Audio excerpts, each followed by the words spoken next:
Hello students, welcome to online class of CAT ji. बच्चों, आज हम लोग हाइड्रोकार्बन चैप्टर में एल्केन कंटिन्यू करेंगे, उसके मेथड्स ऑफ प्रिपरेशन को और जानेंगे। तो हमने पिछले क्लास में दो मेथड ऑफ प्रिपरेशन पढ़ लिया था।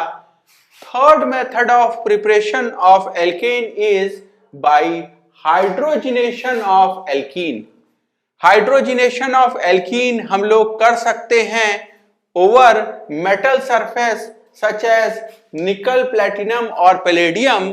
इस तरह के रिएक्शन जो कि मेटल सरफेस पे होंगे उनको हम लोग कहेंगे कि हमने हेट्रोजीनियस कैटलिस्ट यूज किया है, ठीक है। और हम लोग होमोजीनियस कैटलिस्ट भी यूज कर सकते हैं, जैसे कि विल्किंसंस catalyst. So Wilkinson's catalyst is a homogeneous catalyst। homogeneous कहने का मतलब यहाँ जो रिएक्टेंट है और जो कैटलिस्ट है वो सेम फेज में होते हैं।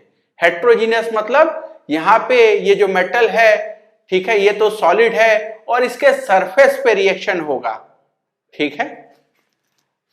देखा जाए तो हम क्या करेंगे, हम लोग हाइड्रोजिनेट करेंगे एल्कीन को। बेसिकली एल्कीन में डबल बॉन्ड होगा, इस पाई बॉन्ड को तोड़ेंगे और यहां हाइड्रोजन अटैच कर देंगे, ठीक है। And we will prepare alkene. Hydrogen का एडिशन सिन एडिशन होता है, ठीक है। So it is syn addition, यानी लगने वाला दोनों hydrogen atom same side of double bond से लगेगा, ठीक है। एक छोटा सा क्वेश्चन कर लिया जाए। How many alkenes C6H12 can be hydrogenated using H2 and nickel at 300 degree centigrade to give two methyl pentane product. तो मेरा प्रोडक्ट क्या है, two methyl pentane. So this is two methyl pentane product. कौन सा एल्कीन होगा C6H6 जिसको आप हाइड्रोजिनेट करोगे, ठीक है, ओवर मेटल सरफेस निकल एट 300 डिग्री सेंटीग्रेड, कि आपको ये प्रोडक्ट मिल जाए, ठीक है। अब एक बात जो हमें समझनी है वो ये है कि हाइड्रोजिनेशन में कार्बन स्केलेटन नहीं बदलने जा रहा, यानी इसी कार्बन स्केलेटन में पहले कहीं डबल बॉन्ड होगा, ठीक है। जहां डबल बॉन्ड होगा वो डबल बॉन्ड इस एल्कीन में वो टूट जाएगा और वहां दो हाइड्रोजन लग जाएंगे from the same side. Syn addition होना है और आपको ये प्रोडक्ट मिल जाएगा। तो क्या हम ये सोच सकते हैं कि इसी कार्बन स्केलेटन में जहां भी सिंगल बॉन्ड दिख रहा है उसमें इस एल्कीन में कहीं ना कहीं डबल बॉन्ड होगा? कौन सी वो पोजीशंस हो सकती हैं? डबल बॉन्ड यहां हो सकता है, इन दो कार्बन के बीच में डबल बॉन्ड हो सकता है, इन दोनों के बीच में डबल बॉन्ड हो सकता है, इन दोनों के बीच में भी हो सकता है, या इन दोनों के बीच में हो सकता है।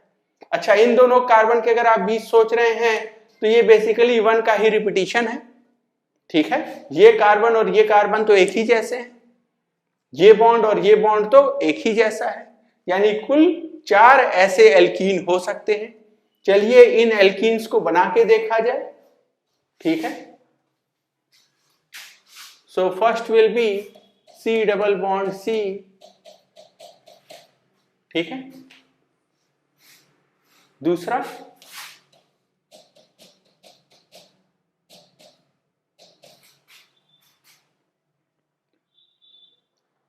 तीसरा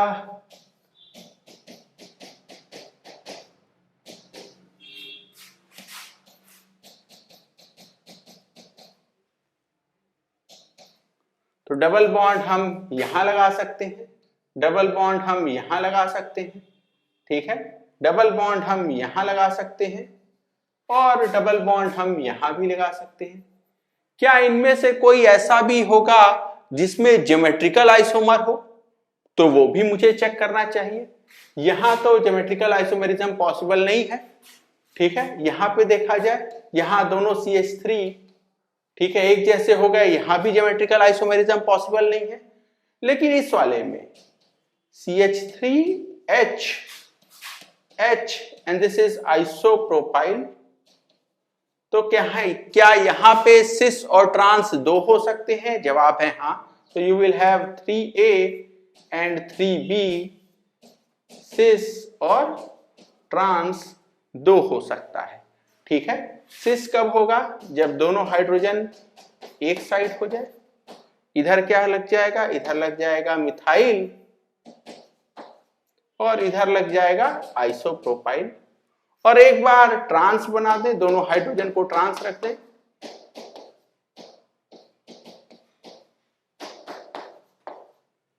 ठीक है, तो ये भी बन सकता है। इसमें देखा जाए अगेन यहां, ठीक है, तो आंसर 3 जो है वो 3A और 3B हो गया। इसका मतलब आंसर आप 4 ना कह के 5 कहिए। कुल कितने एल्कीन हो सकते हैं? 5। ठीक है, सो दिस इज 3 एंड अब मैं इसको 3 कहने जा रहा हूं और इसको कहने जा रहा हूं 4। ठीक है, इसको हटा दिया जाए तो टोटल कितने ऐसे एल्कीन होंगे? 5 ऐसे एल्कीन पॉसिबल हैं C6H12, ठीक है, इंक्लूडिंग ज्योमेट्रिकल आइसोमर या स्टीरियो आइसोमर, जिनका हाइड्रोजिनेशन हम करेंगे तो मुझे प्रोडक्ट मिलेगा two methyl pentane. Next method of preparation पढ़ा जाए। Next method of preparation of alkane is Kolbe electrolysis of sodium और potassium salt of carboxylic acid. Sodium या पोटेशियम अगर आप सॉल्ट लेंगे कार्बोक्सिलिक एसिड का, then this will behave as RCOO- and Na+। ठीक है, इसका एक्वियस सॉल्ट लेना है आपको। ठीक है, तो एक्वियस सॉल्ट का जब आप इलेक्ट्रोलिसिस करेंगे तो आपको मिल जाएगा प्रोडक्ट RR। ठीक है, अगर यहां पे नंबर ऑफ कार्बन R के अंदर है X और ये कार्बन है, यानी रिएक्टेंट में आपके पास कार्बन है X+1 कार्बन और बनने वाला प्रोडक्ट है RR। R के अंदर है X कार्बन, इस R के अंदर भी है X carbon, that's why product will have 2X carbon. ठीक है, यहां आप कोल्बे इलेक्ट्रोलिसिस में देखें, यहां पे काफी कुछ ये वुड्स जैसा है, in the sense you can not prepare methane from it. ठीक है, दूसरा बात, आपको जो मिला एल्केन वो इवन नंबर ऑफ कार्बन रखता है, इवन नंबर ऑफ कार्बन। ठीक है, सिमेट्रिकल है, तो symmetrical alkane with even number of carbon मिलेगा। ठीक है, अगर आप चाहते हैं अनसिमेट्रिकल बनाना, ठीक है, तो आपको RCOONA और R'-COONA का इलेक्ट्रोलिसिस करना पड़ेगा, लेकिन वहां क्रॉस के साथ साथ सेल्फ प्रोडक्ट भी मिल रहा होगा। तो बिल्कुल जो कुछ वुड्स में हो रहा था वैसा ही यहां भी है। इसका मैकेनिज्म देखा जाए तो मैकेनिज्म भी इसका फ्री रेडिकल मैकेनिज्म है। देखा जाए क्या होगा, जब हम इलेक्ट्रोलिसिस करेंगे तो हमारे पास 2 इलेक्ट्रोड होंगे, एनोड यानी पॉजिटिव इलेक्ट्रोड। तो जो पॉजिटिव इलेक्ट्रोड है उस पे कौन जाएगा? Negatively charge species. Negatively charge species कौन है? RCOO-। ठीक है, और जब ये एनोड पे जाएगा तो क्या होगा? It will lose 1 electron to be converted into RCOO. ठीक है, फिर क्या होगा? इट विल लूज CO2 और ये कन्वर्ट हो जाएगा किसमें? R में। ठीक है, और ऐसा R एक और R के साथ मिलके कंबाइन करेगा टू गिव RR प्रोडक्ट।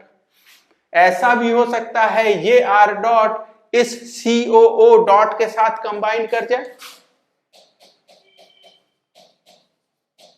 और उस केस में आपको RCOOR प्रोडक्ट भी मिल सकता है। This will B minor product, तो ये भी मिलता है। ठीक है, सो this is what happens at anode. अब देखा जाए कैथोड पे क्या होगा। तो कैथोड यानी कि निगेटिव टर्मिनल। निगेटिव टर्मिनल पे कौन जाएगा? जो कि पॉजिटिवली चार्ज स्पीशीज होगा, कौन? Na+। ठीक है, लेकिन आप एक्वियस सॉल्ट का करा रहे हैं तो साथ ही साथ और भी कौन है यहां मौजूद? वाटर। अब आप समझिए कि Na+ क्या Na में कन्वर्ट होगा? नहीं, उसका ऐसा बिल्कुल नहीं मन है। आप स्टैंडर्ड रिडक्शन पोटेंशियल पढ़ चुके हैं इलेक्ट्रोकेमिस्ट्री में, तो एक्चुअली रिडक्शन होगा किसका?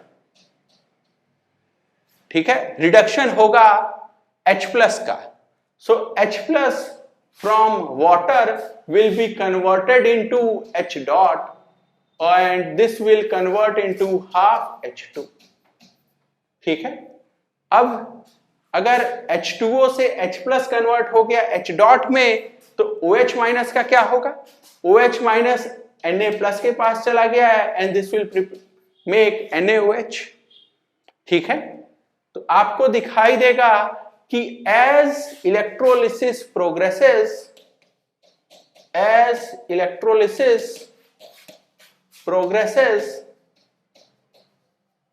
pH of solution increases। pH क्यों बढ़ता जा रहा है? क्योंकि जैसे जैसे आप इलेक्ट्रोलिसिस करते जाएंगे कैथोड पे NaOH बनता जाएगा।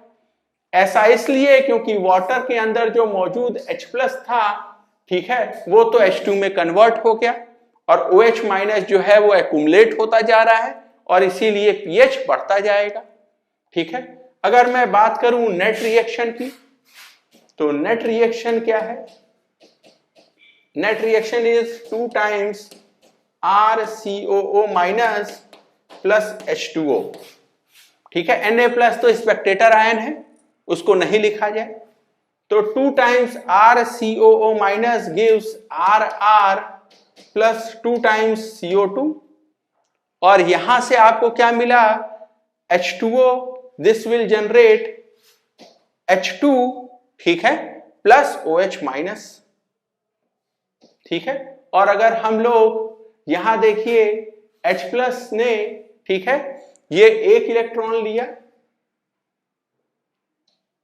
+1 इलेक्ट्रॉन, ठीक है, तो ये H डॉट में कन्वर्ट हुआ। बैलेंस करेंगे तो ये भी हमको ट्वाइस लेना पड़ेगा, so twice H2O gives H2 plus twice OH-।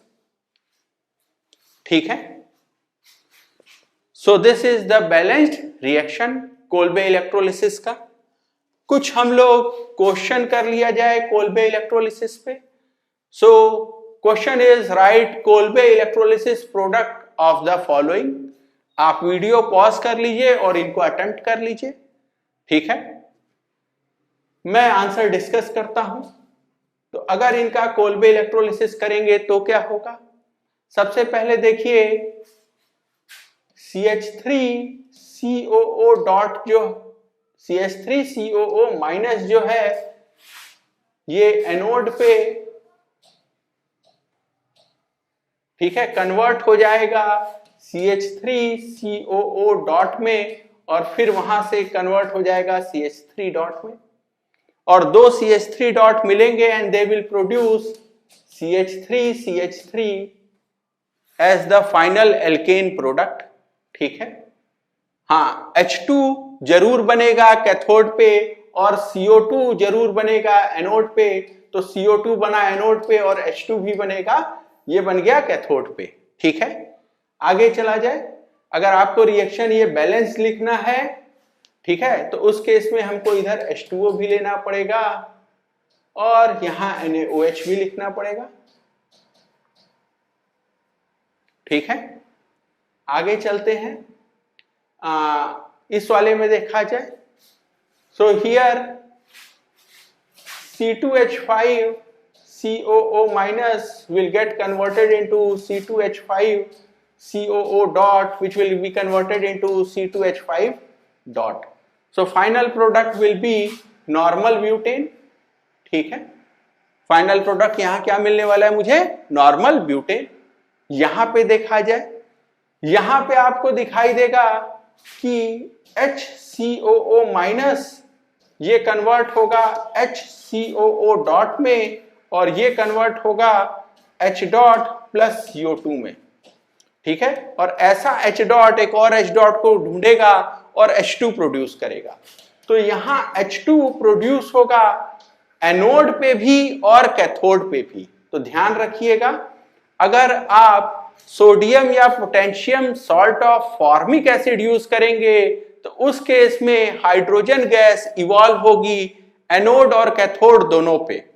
कोई और एसिड आप लेते तो H2 जो है ये सिर्फ कैथोड पे बनता, ठीक है। और अगर आप फॉर्मिक एसिड का सॉल्ट लेंगे, फॉर्मेट आयन लेंगे, इन दैट केस एनोड और कैथोड दोनों पे H2 गैस इवॉल्व होगा, CO2 गैस तो होगा ही, ठीक है।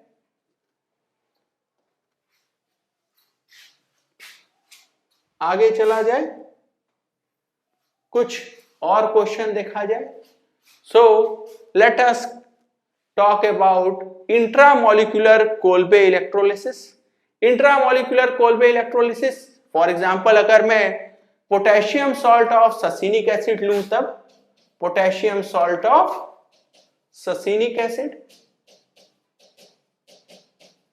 ठीक है। और अगर इसका इलेक्ट्रोलिसिस करें तो क्या होगा, तो पहले स्टेप में दिस विल CH, ये K+ हटा देते हैं, ये तो स्पेक्टेटर आयन है, ठीक है। सो CH2COO minus will be converted into CH2COO dot, और ये भी CH2COO डॉट, ठीक है। So it will lose 2 electrons, ठीक है। और निगेटिवली चार्ज स्पीशीज से, ठीक है, ये रेडिकल स्पीशीज में कन्वर्ट हो जाएगा। फिर क्या होगा, then it will lose 2 CO2, ठीक है। तो ये CO2 यहां से और ये CO2 यहां से बाहर निकल जाएगा, it will be converted to CH2 dot, CH2 dot. और फिर क्या होगा, क्योंकि ये बाई रेडिकल है, एक ही मॉलिक्यूल के अंदर 2 डॉट मौजूद हैं, तो ये आपस में ही कंबाइन हो जाएंगे to give CH2 double bond CH2, यानी यहां आपको एल्कीन प्रोडक्ट मिल जाएगा, ठीक है। तो ये हो गया इंट्रामोलिकुलर कोल्बे रिएक्शन। कुछ और क्वेश्चन हम लोग देखा जाए, ठीक है, इंट्रामोलिकुलर कोल्बे पे। ये क्वेश्चन आप खुद ट्राई करके देखिए, ठीक है, A और B, और इसके आगे C और D, ठीक है, and next E, F and G। Video यहीं पॉज कर लीजिए, पहले खुद ये क्वेश्चन ट्राई कर लीजिए, फिर आगे प्ले करिएगा, ठीक है।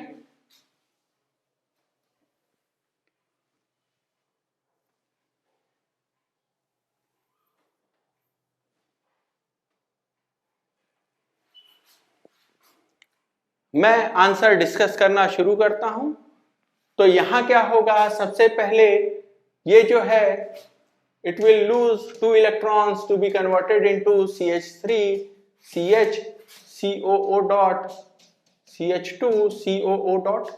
फिर क्या होगा, ये CO2 बाहर निकल जाएगा, -2 times CO2, and this will give CH3 CH dot and CH2 dot। और फिर क्या होगा, आपको ये दोनों आपस में, ठीक है, बॉन्ड बना लेंगे to give final product as CH3 CH double bond CH2, you will get propene product, so product will be propene। ऐसे ही यहां देखा जाए, यहां भी आप यही करिएगा, सबसे पहले 2 इलेक्ट्रॉन ये लूज करेगा, ये दोनों डॉट बन जाएगा, फिर 2 CO2 ये लूज करेगा, ठीक है, ये CO2 बाहर चला गया, डॉट कहां आ जाएगा, यहां पे और यहां पे, और फाइनली ये दोनों आपस में, ठीक है, बॉन्ड बना लेंगे to give CH3 CH double bond CH CH3, ठीक है। ये क्या बन गया, ब्यूट 2इन। ध्यान दीजिएगा, ब्यूट 2इन में ज्योमेट्रिकल आइसोमेरिज्म होता है, सिस ट्रांस दोनों बन सकता है, क्योंकि ट्रांस जो है वो ज्यादा स्टेबल है सिस से, और यही वजह है कि यहां मेजर प्रोडक्ट ट्रांस बनेगा। So trans but two ene will be the major product, ठीक है। अगला देखा जाए, अगर हम मैलिक एसिड सॉल्ट का इलेक्ट्रोलिसिस करें तो क्या होगा, तो सबसे पहले यहां K प्लस हटा लिया जाए। So this is COO minus, this is also COO minus, K plus हटा दीजिए। ठीक है, अगला क्या होगा? ठीक है, this will be converted to CH double bond CH COO dot COO dot. ठीक है, फिर क्या होगा? CO2 बाहर निकल जाएगा, 2 CO2 बाहर निकल गया, CH dot double bond CH dot, और इन दोनों में भी बॉन्ड बन जाएगा। So final product will be C triple bond C। So here final product is ethyne. यहां पे भी यही होगा। ठीक है, सेम चीज, यहां पे भी आपको इथाइन प्रोडक्ट मिलेगा। तो चाहे आप मैलिक एसिड लें, ठीक है, जिसमें ये दोनों हाइड्रोजन सिस हैं, या आप फ्यूमेरिक लें जिसमें ये ट्रांस है। ठीक है, तो सिस लें या ट्रांस लें, फाइनली आंसर दोनों केस में सेम आएगा, you will get ethyne product. अब नेक्स्ट क्वेश्चन देखा जाए। तो नेक्स्ट क्वेश्चन में देखिए, यहां एनोड पॉजिटिवली चार्ज टर्मिनल पे कौन जाएगा? तो निगेटिवली चार्ज स्पीशीज, इसको आप समझ सकते हैं K प्लस और ये माइनस, K प्लस और ये माइनस। ठीक है, K प्लस को हटा दिया जाए क्योंकि वो तो स्पेक्टेटर आयन है सिर्फ। ठीक है, तो K प्लस को हम लोग यहां से हटा देते हैं। ठीक है, it will lose 2 electrons to be converted into COO dot, और यहां भी बन जाएगा COO डॉट। ठीक है, फिर क्या होगा?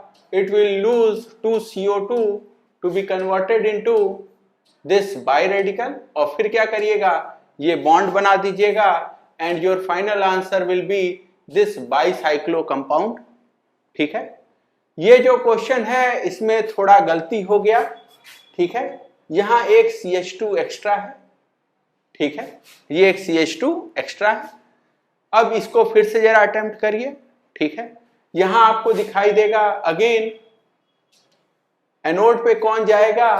तो ये निगेटिवली चार्ज स्पीशीज एनोड पे जाएगा। इट विल लूज 2 इलेक्ट्रॉन्स, ठीक है, टू बी कन्वर्टेड इनटू, यहां हो गया COO डॉट, एंड ये अच्छा नहीं बना, CH2 COO डॉट। ठीक है, फिर क्या होगा? It will lose 2 CO2 to be converted into, ये यहां और एक यहां, और फिर फाइनली क्या होगा? आप इन दोनों को उठा के जोड़ दीजिएगा। So final answer will B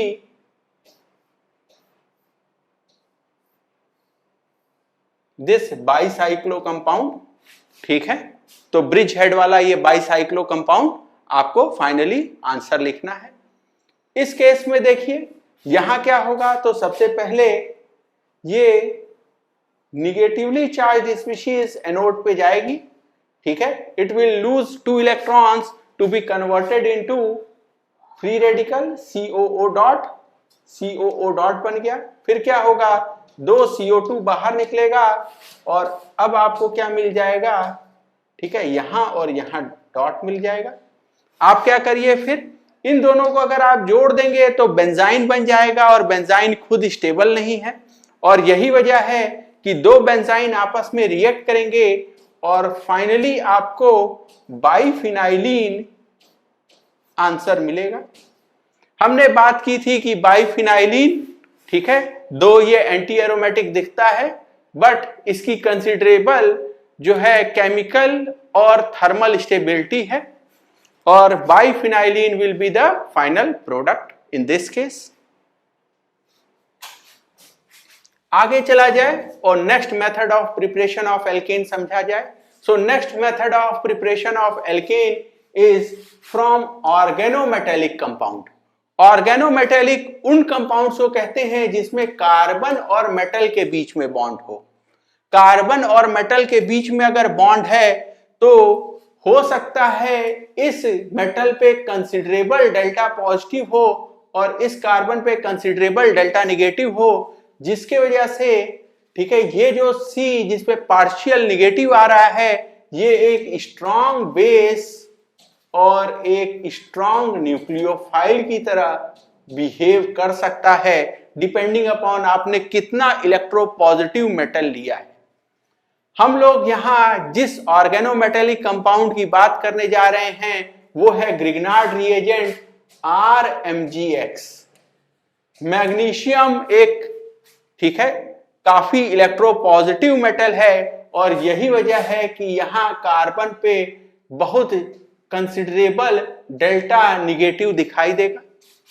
दूसरा है Gillman reagent, that is Gillman reagent is R2CuLi। यहां भी कार्बन का बॉन्ड मेटल के साथ है, कॉपर के साथ है, लेकिन यहां इस बॉन्ड में बहुत ज्यादा आयोनिक कैरेक्टर नहीं है। इस R पे जो डेल्टा निगेटिव है ये काफी कम है as compare to Grignard reagent. ठीक है, तो जैसे जैसे आप मैग्नीशियम की जगह कॉपर का इस्तेमाल करेंगे, ठीक है, तो बनने वाले बॉन्ड में आयोनिक कैरेक्टर काफी कम हो जाएगा। ये डेल्टा निगेटिव जो है ये काफी छोटा है, ये डेल्टा निगेटिव जो है ये कंसिडरेबली काफी ज्यादा है। ठीक है, देखा जाए कैसे हम बना सकते हैं ग्रिग्नार्ड रिएजेंट से एल्केन। ग्रिग्नार्ड रिएजेंट में इस R पे डेल्टा निगेटिव है, काफी ज्यादा ये निगेटिव चार्ज है, पार्शियल निगेटिव, और यही वजह है कि मैं कहीं से भी अगर एसिडिक हाइड्रोजन ले आऊं, ठीक है, एसिडिक हाइड्रोजन, तो उस एसिडिक हाइड्रोजन को ये R- खींच ले जाएगा, क्योंकि ये एक स्ट्रॉन्ग बेस है। R- is a strong base, और यही वजह है कि ये एसिडिक हाइड्रोजन कहीं से भी खींच ले जाएगा फ्रॉम RCOH जिसका pK 4 या 5 के करीब होगा, कार्बोक्सिलिक एसिड, फिनॉल जिसका pK 10 के करीब है, थायो अल्कोहल या वाटर और अल्कोहल जिनका pK 11 से लेकर 18 के बीच में है, टर्मिनल एल्काइन जिसका pK 25 है, और या अमोनिया जिसका pK 38 है। ठीक है, इनके अलावा कुछ और भी स्पीशीज हैं जैसे कि क्लोरोफॉर्म। क्लोरोफॉर्म में भी ये हाइड्रोजन पे, ठीक है, कंसिडरेबल डेल्टा पॉजिटिव है। यही वजह है कि ग्रिग्नार्ड इस एसिडिक हाइड्रोजन को भी खींच सकता है। यहां पे देखिए, ये अगर H+ के फॉर्म में निकल गया यहां से ये वाला हाइड्रोजन, ठीक है, तो आपको मिलेगा एक एरोमेटिक कॉन्जुगेट बेस जो कि बहुत स्टेबल है, और यही वजह है कि इसका pK भी 16 के करीब होता है। ठीक है, अगला नाइट्रो एल्केन। नाइट्रो एल्केन में भी ये अल्फा हाइड्रोजन काफी एसिडिक है। नेक्स्ट, बीटा डाई कीटो कंपाउंड्स। तो बीटा डाई कार्बोनिल कंपाउंड या बीटा डाई कीटो कंपाउंड्स जो हैं उनमें भी ये हाइड्रोजन जो है काफी एसिडिक होगा, और यही वजह है कि ग्रिग्नार्ड रिएजेंट इस एसिडिक हाइड्रोजन को भी बाहर खींच सकता है। एसिडिक हाइड्रोजन एक बार अगर R- को मिल गया then it will prepare RH।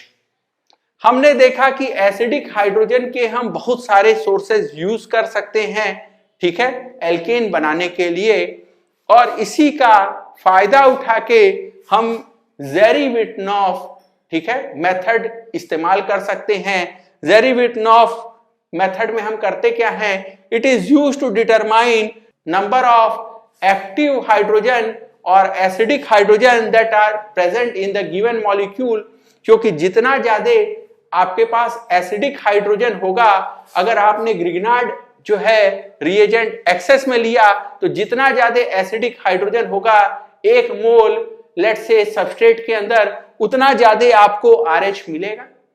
ठीक है, और इस तरह से हम ग्रिग्नार्ड का इस्तेमाल कर सकते हैं एसिडिक हाइड्रोजन कितना है ये पता लगाने के लिए, और इसी को कहते हैं ज़ेरीविटनॉफ डिटर्मिनेशन ऑफ एक्टिव हाइड्रोजन। ठीक है, अगला मेथड है प्रिपरेशन का फ्रॉम कोरे-हाउस सिंथेसिस। कोरे-हाउस सिंथेसिस में क्या होता है, सबसे पहले हम गिलमैन रिएजेंट बनाते हैं। गिलमैन रिएजेंट कैसे बनाते हैं? RX का रिएक्शन कराएंगे सबसे पहले हम लिथियम के साथ टू गेट RLi, ठीक है। तो Li जो है वो दो इक्विवेलेंट यूज किया जाए ताकि एक LiX भी बन जाए, ठीक है। उसके बाद RLi का रिएक्शन कराते हैं CuI के साथ, ठीक है। तो 2 टाइम्स RLi जो है वो CuI के साथ रिएक्ट करेगा to give R2CuLi plus LiX, ठीक है। या ये X नहीं, इसको तो I लिख ले, ठीक है। और ये हमारा बन गया गिलमैन रिएजेंट। गिलमैन रिएजेंट क्या होता है? Lithium dimethyl क्यूपरेट। क्यूपरेट क्या होता है? क्यूपरेट कॉपर का एक ऐसा कॉम्प्लेक्स जिसपे निगेटिव चार्ज है। यहां देखिए लिथियम पे चार्ज क्या है? +1, यानी कि इस पूरे हिस्से पे चार्ज क्या है? -1। -1 चार्ज क्यों है? क्योंकि यहां है -1 × 2 and copper is in +1 oxidation state, ठीक है। तो पूरा कॉपर का ऐसा कॉम्प्लेक्स जिसपे निगेटिव चार्ज है वो उसको कहते हैं हम लोग क्यूपरेट, ठीक है। अगला स्टेप है कि हम लोग गिलमैन रिएजेंट का रिएक्शन कराएंगे R' के साथ और हमको क्या मिलेगा? R एक अनसिमेट्रिकल एल्केन प्रोडक्ट हमें मिल जाएगा, ठीक है। ये जो रिएक्शन है ये लास्ट वाला ये SN2 रिएक्शन है। क्योंकि ये SN2 रिएक्शन है यानी आपको ध्यान देना होगा ये R' जिसपे कि इसको जाके अटैक करना है, जिस R' पे, ये वाला R' पे स्टेरिक हिंड्रेंस कम होना चाहिए। यही वजह है कि R' must be 1 degree 2 degree और साइक्रोएल्काइल। अगर आपने गलती से R' को 3 डिग्री ले लिया उस केस में आपको एल्केन प्रोडक्ट नहीं मिलेगा, क्योंकि जो R- है गिलमैन रिएजेंट से जो आया है वो बिहेव करेगा तब बेस की तरह, ठीक है। और तब आपको SN2 की जगह E2 रिएक्शन देखने को मिलेगा, ठीक है। और यही वजह है कि हम 3 डिग्री नहीं ले सकते, क्योंकि तब SN2 रिएक्शन नहीं हो पाएगा, इनफैक्ट E2 रिएक्शन होने लगेगा। एक छोटा सा क्वेश्चन देखा जाए, ठीक है। Which is better method to prepare isopentane? तो 2 मेथड दिए हैं आपको आइसोपेंटेन बनाने के, ठीक है, यूजिंग कोरेहाउस सिंथेसिस, और आपको बताना है कि कौन सा मेथड बढ़िया है। देखा जाए ऑप्शन ए क्या कहता है? ये कहता है कि हम आइसोप्रोपाइल ब्रोमाइड का इस्तेमाल करें और उससे गिलमैन रिएजेंट बना लें, ठीक है। और इस गिलमैन रिएजेंट का उपयोग करें ETBr पे, ठीक है, और वहां से आइसोपेंटेन प्रोडक्ट बना लें। तो ये देखिए, ठीक है, ये मैंने सबस्ट्रेट लिया, इसका रिएक्शन कराया लिथियम से और फिर CuI से और गिलमैन रिएजेंट बना लिया, ठीक है। तो ये हो गया मेरा गिलमैन रिएजेंट, ठीक है। यानी ये सोर्स किसका है? ये सोर्स है IPr- का, जो कि अटैक करेगा ETBr पे, ठीक है। और ये रिएक्शन है SN2 और फाइनली आपको प्रोडक्ट क्या मिल जाएगा? IPr-ET, या इसी को अगर मैं ऐसे लिख दूं तो आइसोपेंटेन, ठीक है। ये बॉन्ड नया बना है। और दूसरा मेथड क्या कहता है? दूसरा मेथड कहता है आप ETBr का इस्तेमाल करें गिलमैन बनाने के लिए, ठीक है। गिलमैन आपने ETBr से बनाया और फिर इसका रिएक्शन करा रहे हैं आइसोप्रोपाइल ब्रोमाइड पे,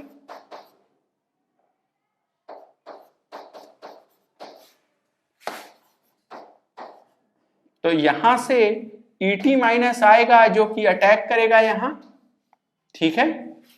और आपको फाइनल प्रोडक्ट आइसोपेंटेन मिलेगा। देखिए ये वाला जो रिएक्शन है ये SN2 है, और SN2 क्या प्रिफर करता है कि जिस पे आप अटैक करा रहे हैं वहां पे स्टेरिक हिंड्रेंस कम से कम हो। ये कार्बन ETBr में है अगर तो 1 डिग्री है जिस पे अटैक होना है, और अगर ये आइसोप्रोपाइल ब्रोमाइड है तो ये कार्बन 2 डिग्री है, ठीक है। तो SN2 को परेशानी किस में है? इस वाले हिस्से में, ठीक है। तो इस SN2 को परेशानी है और यही वजह है कि आप ए का इस्तेमाल करेंगे it will be preferred, B के इस्तेमाल में थोड़ा डर ये है कि ये हिस्सा, ये रिएक्शन SN2 होने की जगह E2 हो जाए। ठीक है, with this we end for today, thank you.